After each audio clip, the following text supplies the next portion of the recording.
Quand que cette multiplication des actes contre les chrétiens en Israël, avec parfois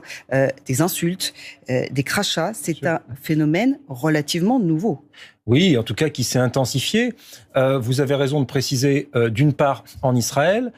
par un certain nombre de gens effectivement d'extrême droite, etc., mais aussi dans les territoires occupés en Cisjordanie par les colons, par des colons notamment extrémistes, qui ont une vision messianique de la Cisjordanie et qui volent du bétail, qui saccagent des oliveraies, qui ont voulu mettre le feu à des ruines chrétiennes, qui persécutent un certain nombre de chrétiens d'Orient là-bas, qui vivent l'enfer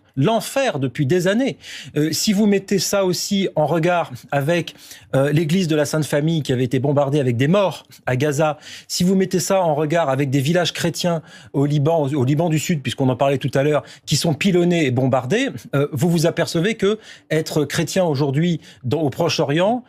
c'est plus que difficile. Le mot difficile est un euphémisme. Et quand on met tout cela, tout ce que je décris là sur ces actes antichrétiens partout, et je veux vraiment avoir une pensée émue pour les chrétiens du Proche-Orient, une fois qu'on a brossé ce tableau-là, ce qui s'est passé avec le cardinal de Jérusalem qui est interdit d'accès au Saint-Sépulcre, ça sonne comme une sorte de blessure pour les chrétiens du monde entier. Raison pour laquelle, en quelques heures seulement, de Giorgia Meloni à Emmanuel Macron, en passant par Pedro Sanchez et toutes sortes d'autres dirigeants occidentaux, il y a eu une vague d'indignation bien légitime dans cette période très importante pour les chrétiens qu'est la messe des rameaux. Donc oui, ces actes antichrétiens, ils sont très graves, ils sont très problématiques et ils se multiplient.